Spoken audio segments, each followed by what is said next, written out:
I'm Claire Whitman, 25 years old, and at my father's annual holiday gala, I thought I had finally found a way to blend in without drawing his anger. The ballroom was dazzling with crystal chandeliers and polished marble floors filled with people whose last names carried more weight than mine ever could. I had slipped into a quiet black dress that once belonged to my mother, hoping it might keep me anchored in a place that never felt like home. For nearly an hour, I managed to smile at strangers, refill glasses, and stay invisible. But when my heel caught the edge of the rug and a splash of wine struck the floor, my father's hand found my face before I could even breathe. Before I go any further, let me know in the comments where you're listening from, and hit that like and subscribe button if you've ever had to stand tall when someone tried to tear you down. I grew up in Boston in a house where appearances mattered more than tenderness and where silence was valued over honesty. My mother passed away when I was just 11, and after that warmth disappeared from our home as quickly as she had. My father poured every ounce of attention into Daniel, grooming him to carry the family's name into boardrooms and politics. I was left with expectations I could never meet. My clothing criticized my grades, belittled my smallest choices, measured as potential embarrassments. Richard called it discipline. To me, it felt like disappearing 1 inch at a time. Through the years, I tried to follow the path he demanded, keeping my head low, finishing school without fanfare, and choosing a quiet job at a nonprofit that helped at-risk teenagers. It wasn't the flashy law career he wanted, but it felt meaningful to me. Still, he dismissed it as weakness, reminding me that the Whitman name carried standards I could never uphold.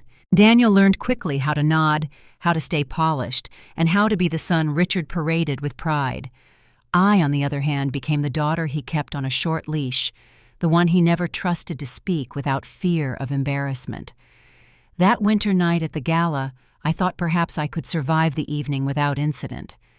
I smiled politely, stayed in the background, and even allowed myself a moment of quiet pride as the clock ticked forward without my father's disapproval. But the accident with the wine glass changed everything. His strike wasn't just about the spilled drink. It was a declaration delivered with the cold sharpness of a man who wanted to remind me of my place. The music dulled, conversations halted, and dozens of eyes locked on me as blood touched the marble floor. Daniel stood across the room, glass in hand, his eyes flickering toward me before drifting away.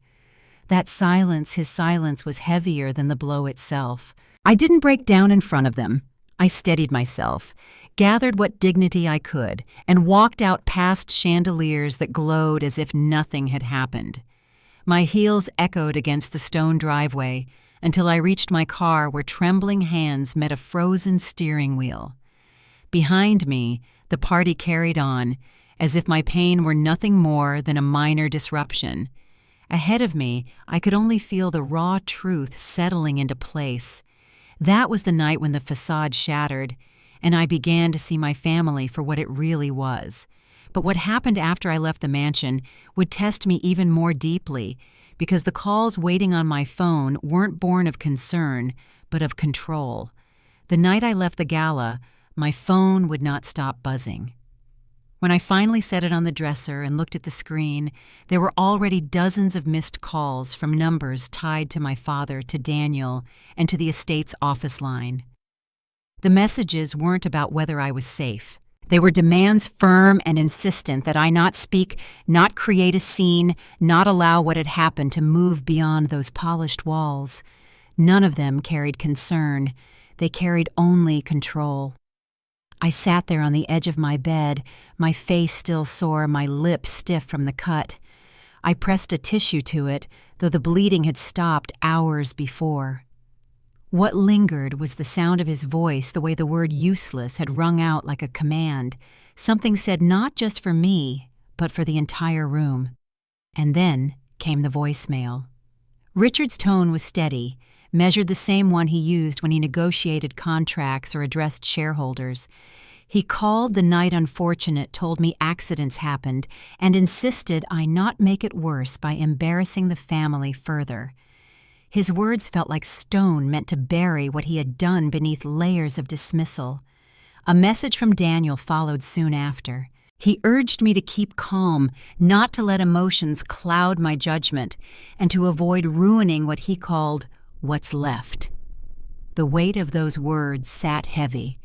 My brother hadn't defended me when I needed him most, and now he asked for silence, as if it were the only sensible choice. I turned the phone face down on the couch, unable to listen again. The hum of its vibration filled the apartment until it finally fell still. In the quiet that followed, I walked across the room and opened a cabinet where I kept books and things I rarely touched. My hand rested on a small green notebook with a bent corner and fading spiral. It had been mine since high school, once filled with notes I never wanted to lose. When I opened it, the pages reminded me of dinners where my father had found ways to cut me down of holidays, when Daniel was celebrated, while I was left to stand in silence of nights when I'd written to convince myself I wasn't imagining the way I was treated. There were dates, details, and words that had cut so sharply I'd needed to put them somewhere I couldn't ignore. That night, I wrote again. Across the top of the blank page, I marked the words, "The night he hit me." Then I wrote what had happened, who had stood there, what had been said, and who had chosen to look away. It was the first step I had taken that felt like something more than enduring. For years I had bent myself to fit inside the boundaries my father drew. Now, holding that notebook, I realized I didn't want to keep bending. I wanted to stand. The next morning, I barely slept. I left the notebook on the nightstand and stared at the ceiling, listening to the faint hum of the radiator and the weight of Boston winter pressing against the windows. By the time the gray daylight seeped through my phone, had collected even more calls, and now several emails. One came from a woman I barely remembered someone hired to manage the family's public image. She wrote in sharp, clipped sentences about the importance of containing last night's incident, asking me to refrain from speaking publicly or bringing in outside parties. There was no acknowledgement of what had happened, only strategy, only the desire to keep it quiet. The words closed around me like a cage. I snapped the laptop shut and sat still, knowing that if I stayed in that room another hour, I might suffocate on their expectations. So I gathered my coat and bag, pulled my notebook into it, and drove. Not to work, not to anywhere I had gone before. I drove towards someone I hadn't spoken to in years, but who lingered in memory as the only one who had ever defied him. Her name was Marion, my father's younger sister, though I had only faint recollections of her from childhood. She had vanished from family gatherings when I was still a teenager. I remembered whispers about her leaving behind the inheritance, about her rejecting the path Richard tried to force on her. Some said she had walked away with nothing but determination. Some said she had built a small nonprofit in Vermont, the kind of work my father dismissed as foolish.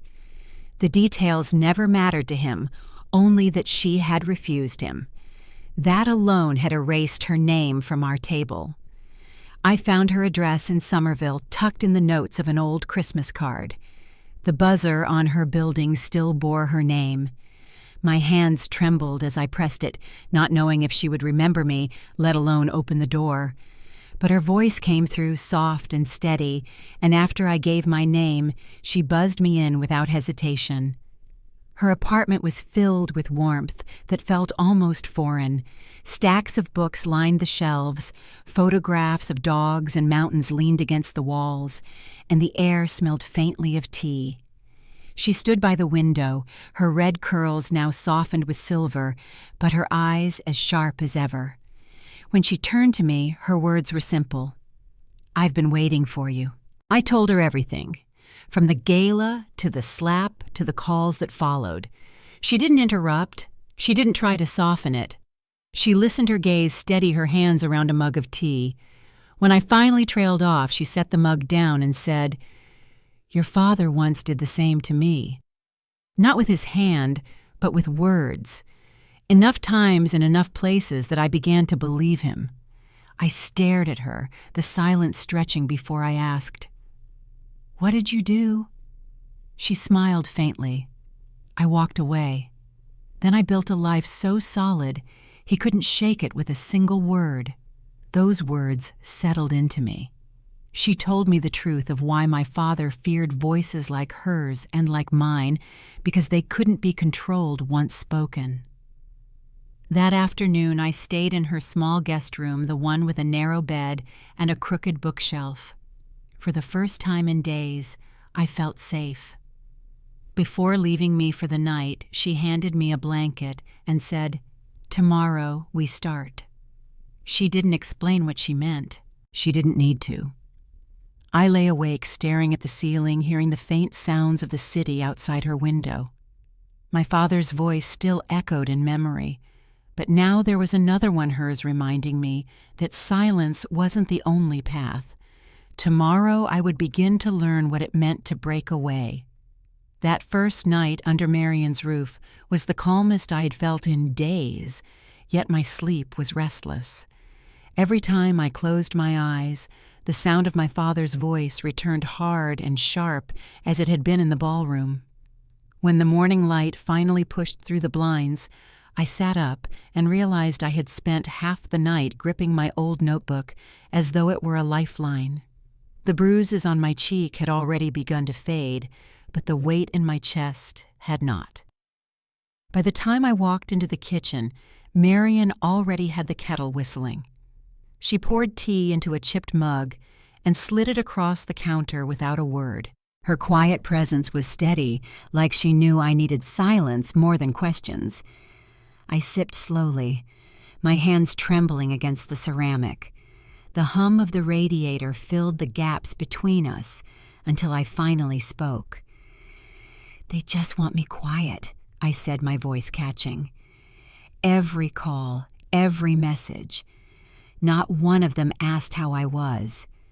Marion nodded. "They never will. That's not what they want from you." Her certainty settled into the room. She didn't need to explain what she meant. I already understood. Later that morning, I opened my laptop and saw new messages waiting. Richard's assistant had sent another email carefully worded, reminding me how important it was not to escalate. The subject line read, "For your protection, though everything inside spoke only of theirs." Daniel had sent another text, this one shorter. "Let's talk soon. Don't make this worse." I set the phone face down again. The rest of the day moved slowly.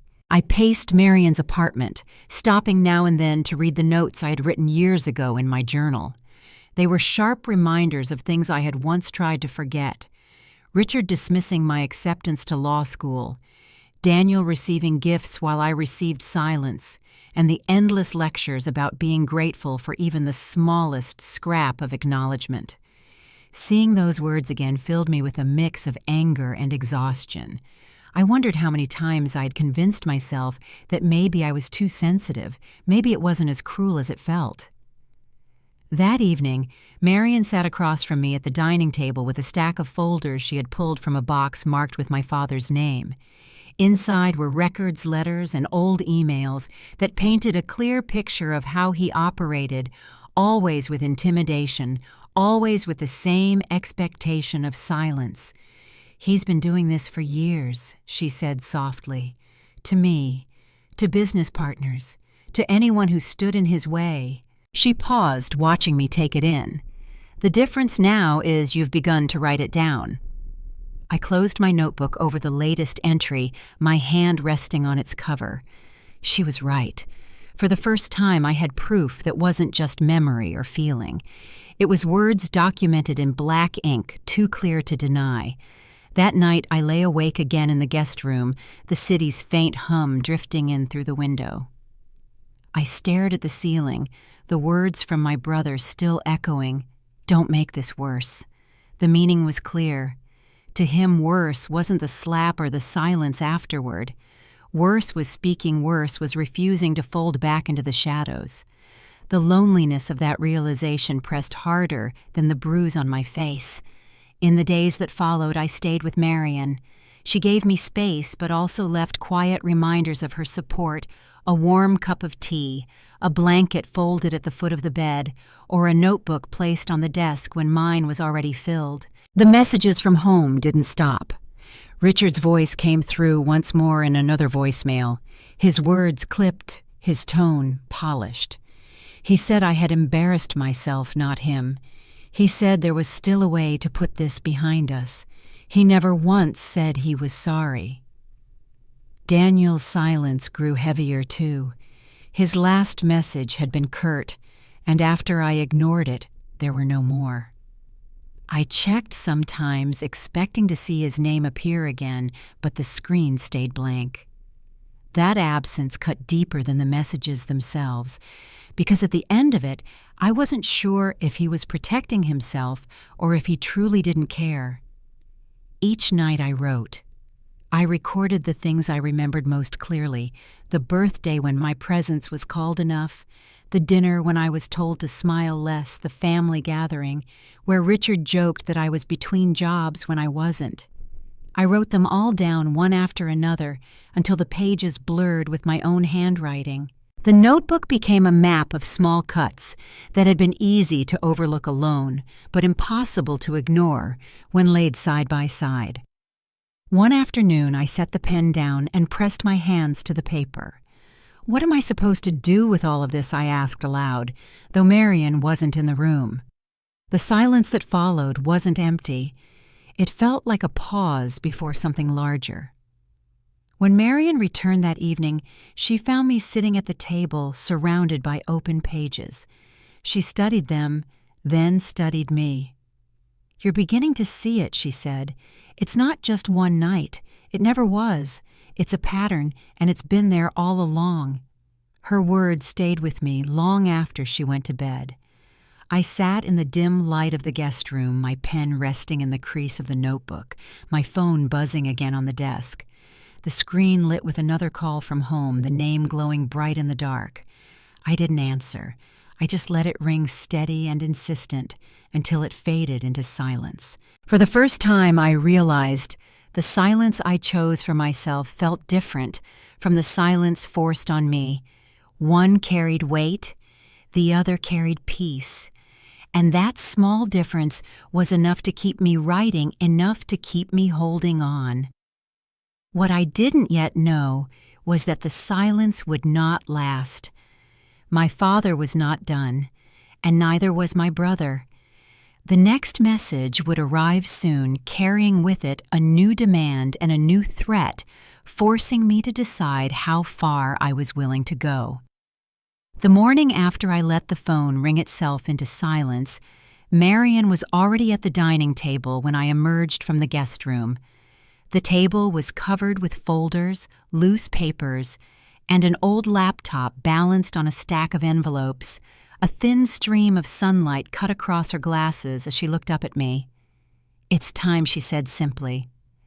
I sat down across from her, the notebook clutched tightly in my hand. She gestured to the folders and explained that she had kept records of her own pieces of correspondence and financial statements that connected back to Richard. She had saved them for years, quietly building her own archive of the man who had tried to erase her. "He's done this before," she said, flipping through one of the files. To me, to colleagues, to people who finally just gave up and walked away. Her words carried no bitterness, only certainty. She slid one of the folders toward me. Inside were letters typed on company stationery, each one carrying the same undertone. I had grown up hearing threats, wrapped in polite language pressure, delivered with a steady hand. Reading them brought back the echo of his voice so clearly that my chest tightened. Marion reached for my notebook, tapping the cover. "This is your foundation. Everything else builds around it.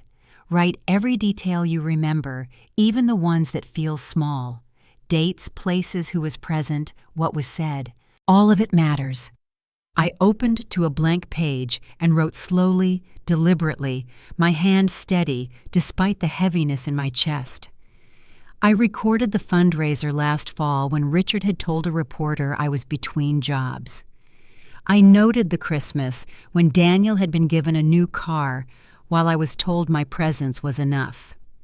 I copied down the words from the voicemail, then added the time and date it had arrived. The more I wrote, the less room there was for doubt. The notebook filled with a timeline that no one could call exaggeration. By evening, the dining table was covered with papers, highlighted passages, and small stacks labeled by Marion's careful hand. She showed me how to secure files on a drive, how to back them up, how to protect them so they couldn't vanish with the press of a button. I followed her instructions each step, like placing another stone in a wall that finally protected me instead of trapping me. When she finally closed the laptop, she poured 2 cups of tea and placed one in front of me. "You need to see this," she said. From the screen, she had pulled up a spreadsheet dense with numbers and names. My eyes caught on one line, a beachfront property transferred to an offshore trust just 3 days after the gala. The timing was too sharp to be coincidence. I stared at the screen, my voice dropping to a whisper. "He's hiding things." Marion nodded slowly. "He's preparing for something. It means he's worried. And if he's worried, it means you have more power than you think." That night I lingered in the hallway before returning to the guest room. A framed photo of Marion as a young woman hung on the wall. She looked softer, her curls brighter, but the same fire burned in her eyes. I wondered if anyone had believed her when she walked away all those years ago. Then I turned toward the mirror beside the photo. My reflection stared back at me, bruised but upright. I pressed my hand against the glass as if testing whether I could step through into someone else's life. For the first time, I realized I might not want to. Later, lying awake in the quiet, I scrolled through the contacts on my phone until I reached the name of an old professor who had once encouraged me to keep writing. I hesitated only a moment before typing a short message. "What do you know about publishing a truth they don't want told?" My finger hovered, then pressed send. The next day passed in a blur of notes and documents. Marion kept at the table while I wrote. In the afternoon, an email arrived from Daniel. The subject line read, "Let's meet." His message was formal, carefully worded as if drafted with someone else's help.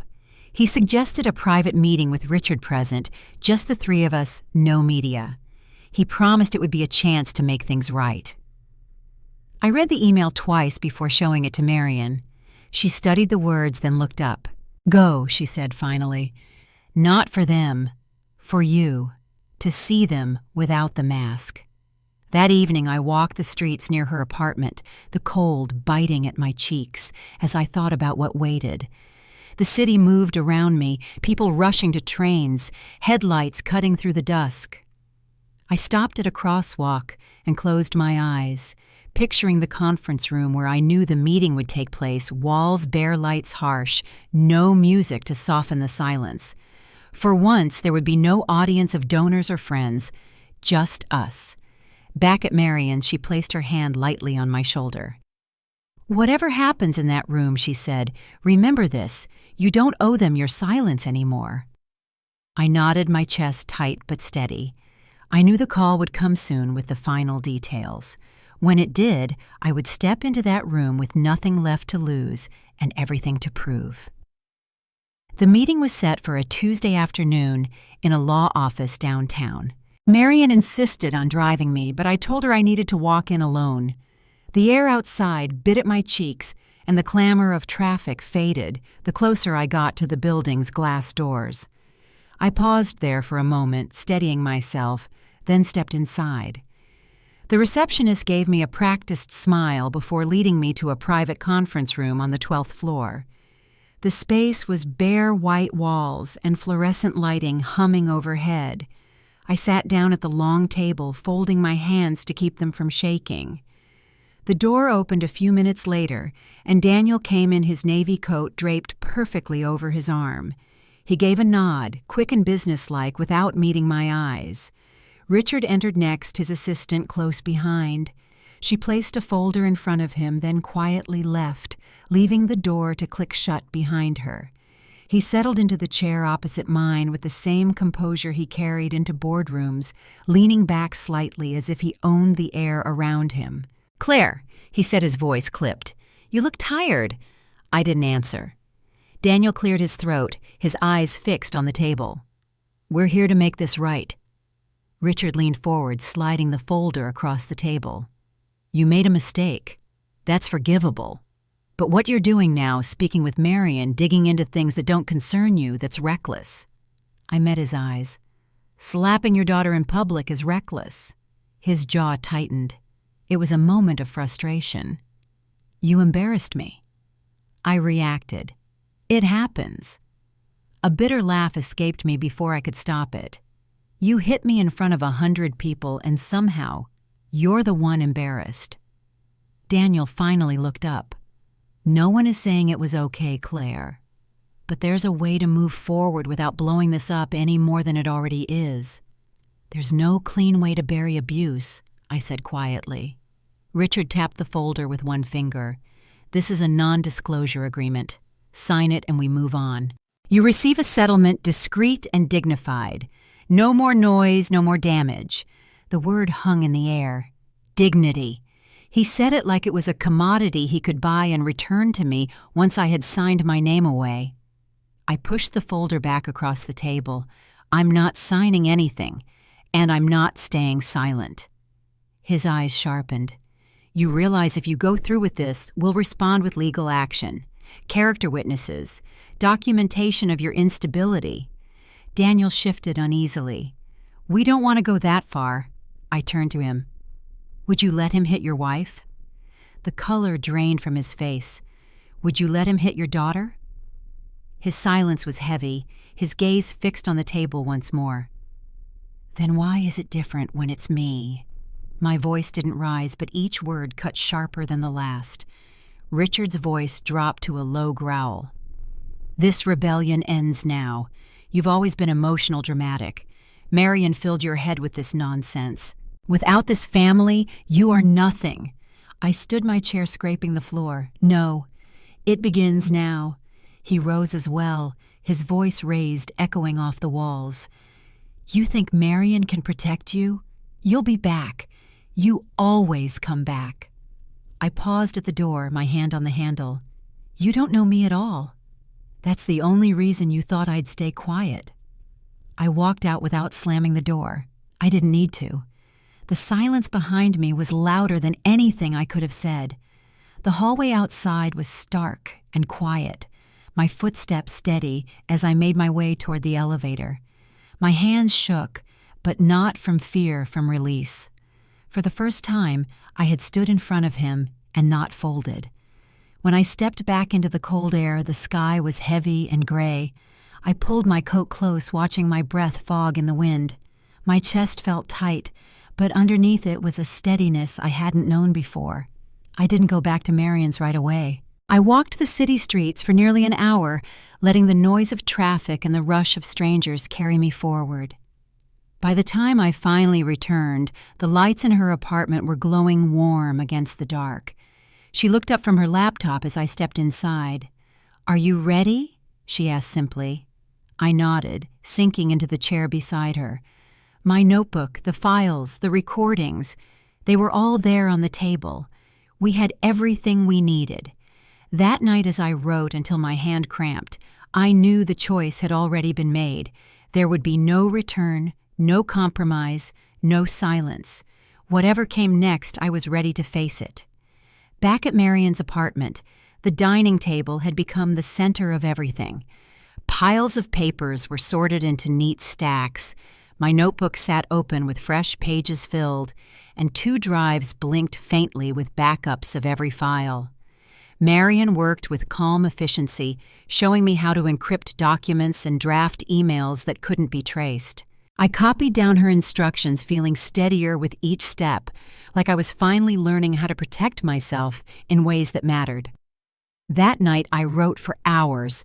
I described the childhood birthdays when Richard's voice drowned out the joy, the dinners where my opinions were mocked until I stopped sharing them, and the quiet humiliation of being told I was lucky just to be tolerated.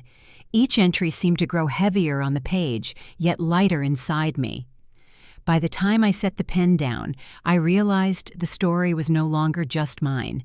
It was part of something larger, a record of how power had been used against me and how it could be challenged.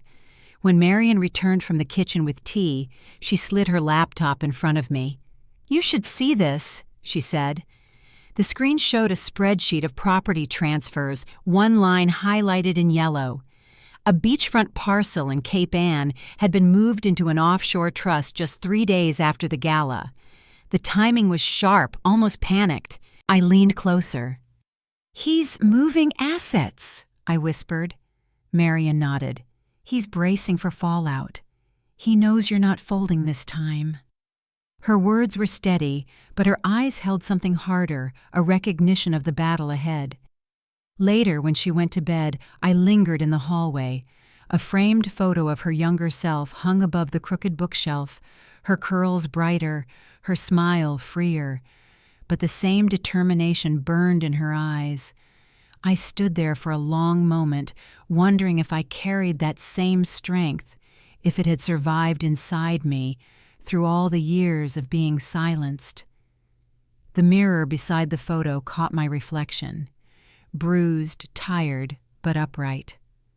I touched the glass lightly, as if to confirm that I was still here, still standing. I picked up my phone and opened a new message to someone I hadn't spoken to since college, Professor Grant, who once taught me the power of truth in writing. My thumbs hovered before I finally typed, "What do you know about publishing a truth they don't want told?" I hesitated, then pressed send. The following morning, an email from Daniel arrived in my inbox. The subject line read, "Let's meet." The message was short, carefully written, every word polished. He said Dad wanted to clear the air, just the three of us. No drama, no media. He called it a chance to fix what had gone wrong. I stared at the screen until the words blurred. Then I turned the laptop toward Marion. She read it silently, her expression unreadable. Finally, she said, "Go. Not for them, for you. See who they are when there's no audience." The meeting was arranged in a small law office downtown Neutral Ground. That day I dressed in plain black slacks and a gray coat, nothing that could be mistaken for performance. Marion walked me to the door but didn't come inside. "Whatever happens," she said, "remember you owe them nothing." The receptionist led me to a private room with bare walls and humming lights. I sat at the long table, folding my hands together. Daniel entered first, his face carefully composed, his eyes avoiding mine. Richard followed soon after, his assistant carrying another folder. She placed it in front of him, then left without a word. He took the chair across from me, leaning back as though he were on familiar ground.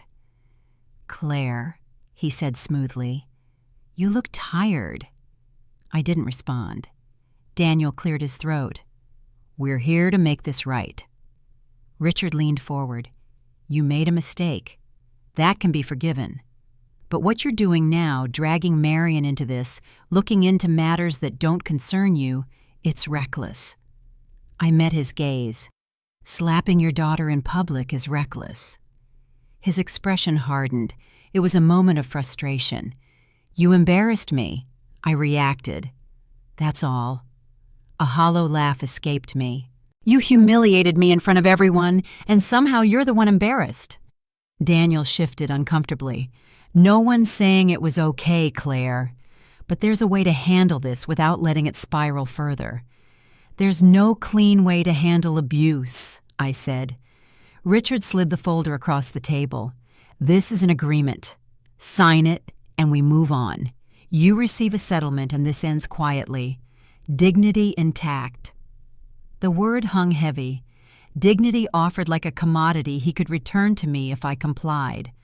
I pushed the folder back. I'm not signing, and I'm not staying silent. His eyes narrowed. If you push this forward, we will respond. Legal action, character witnesses, proof of instability.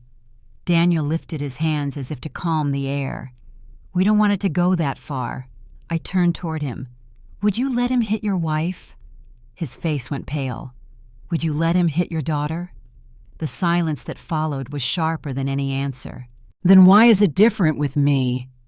Richard's voice dropped low, a growl rumbling from his chest. This rebellion ends now. Marion put this in your head. You've always been emotional dramatic. Without this family, you are nothing. I rose to my feet, steadying my hands on the table. No. It begins now. He stood as well, his voice booming against the walls.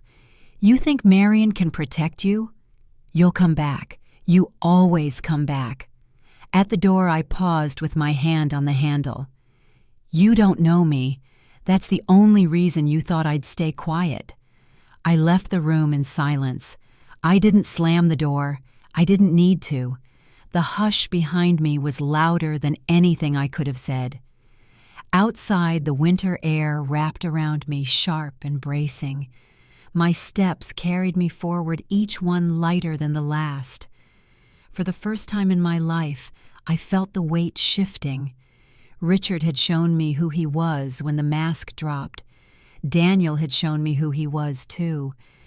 And now it was my turn. Back at Marion's, she looked up from her desk. Are you ready to burn it down? I sat across from her. The notebook opened the files, spread out, my voice steady. Yes. Christmas Eve arrived with the same chill that had settled over Boston all winter. The streets were bright with strings of lights, but the air carried a sharpness that made each breath visible. Marion and I spent the afternoon finalizing the files one last time. Every document, every recording, every note from my journal had been cross-checked and backed up. On her laptop, the draft of the article sat ready, waiting only for the signal to go live. I wrote the introduction myself. It wasn't about Richard's empire or his reputation. It was about growing up unseen, about being told I was too fragile, too emotional, too much. I wrote about the slap, but also the years before it, the silence that had shaped me, and the way it had nearly convinced me I didn't matter. When I finished, my hands were trembling, but Marion only nodded. It's ready, she said. We timed the release to match the Whitman Foundation's annual gala. While the guests gathered under chandeliers and Richard stood on stage giving his polished speech, the article would spread through every phone in the room. At exactly 8:05, we pressed send. The story went live in the Boston Standard. The headline named Richard, directly citing allegations of abuse and financial misconduct. The evidence was all there, recordings, transcripts, property transfers, and notes tied to real events. Within minutes, messages began flooding my phone. Screenshots of the article links shared again and again, even strangers forwarding their thanks.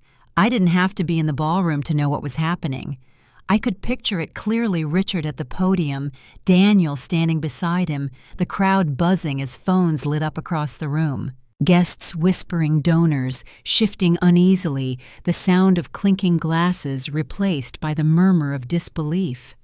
Later, I heard from someone who had been there. They said Richard's voice faltered as he tried to continue his speech, his assistant already dialing numbers in the corner. A few donors walked out, then a few more. By the time Richard raised his voice to call it a smear campaign, the cameras were still rolling and microphones carried his anger for everyone to hear. I didn't wait to watch it unfold. I slipped on my coat and walked through the city streets, the cold air bracing but lighter somehow. My phone buzzed again and again. Some messages came from old classmates, others from women I'd never met. Words of gratitude, of recognition, of shared silence finally broken. One wrote, "I thought I was the only one." Another said, "You gave me courage." Richard had spent years building his empire on silence. That night, silence turned against him. Within days, the fallout began. Sponsors withdrew their support from his foundation. Board members resigned quietly, hoping to distance themselves. Investigators opened inquiries into the sudden property transfer and financial discrepancies that had come to light. The news cycle moved fast, each headline more damning than the last. Daniel didn't call. He sent a single email a week later. It was brief, no more than a line. "I hope you find what you're looking for." I read it once, then closed the screen. I moved into a small apartment above a bookstore 3 weeks after the article was published. The place was nothing like the estate where I had grown up. The walls were brick, the windows drafty, the floors creaked underfoot, but it was mine. I chose where to put the furniture. I picked the colors on the walls. I lit candles at night and listened to the muffled sounds of the street below. For the first time in years, silence felt like peace instead of punishment. Marian visited every Sunday. She brought books tucked under her arm and loose bundles of tea. We sat at the table by the window, laughing until I remembered that laughter was something I could still hold. Sometimes she asked how I was doing. Sometimes she didn't need to. Her presence was enough. Not every message was kind. One evening, I opened an envelope slipped under my door. Inside was a note written in sharp, unfamiliar handwriting. "You destroyed the family. Hope you're proud." I folded it carefully and dropped it into the trash. Pride wasn't what I felt. Freedom was. I began volunteering at a women's center downtown, teaching writing workshops for those who wanted to tell their own stories. Some were preparing for court, others wrote simply to heal. One woman asked me how I had known it was time to speak. I told her the truth when the silence started sounding more like his voice than my own. Each night when the city grew quiet and the bookstore downstairs locked its doors, I sat by the window with my notebook. The first page still read, "The night he hit me," but the last page was blank, waiting for something new. I lifted the pen and wrote, "This is the first night I don't feel like I have to explain myself to anyone." Then I closed the book not to forget, but to move forward. Richard's empire was crumbling, but that part was no longer mine to carry. What came next would be about building, not surviving. And for the first time, I felt ready. Life settled into something quieter after the storm. The headlines shifted to other scandals, the reporters moved on, and Richard's name appeared less often in print. But the damage had been done. His foundation lost major donors. The investigation into his finances continued, and the family he had built around control no longer stood in the way it once had. In my small apartment above the bookstore, I found myself adjusting to ordinary days. I chose new curtains for the drafty windows. I learned which floorboards creaked and which stayed steady. At night, I lit candles and let the silence fill the room. It wasn't the silence of being ignored. It was the kind that felt like rest. Marian kept her promise to visit on Sundays. Sometimes we cooked together, sometimes we just read quietly in the same room.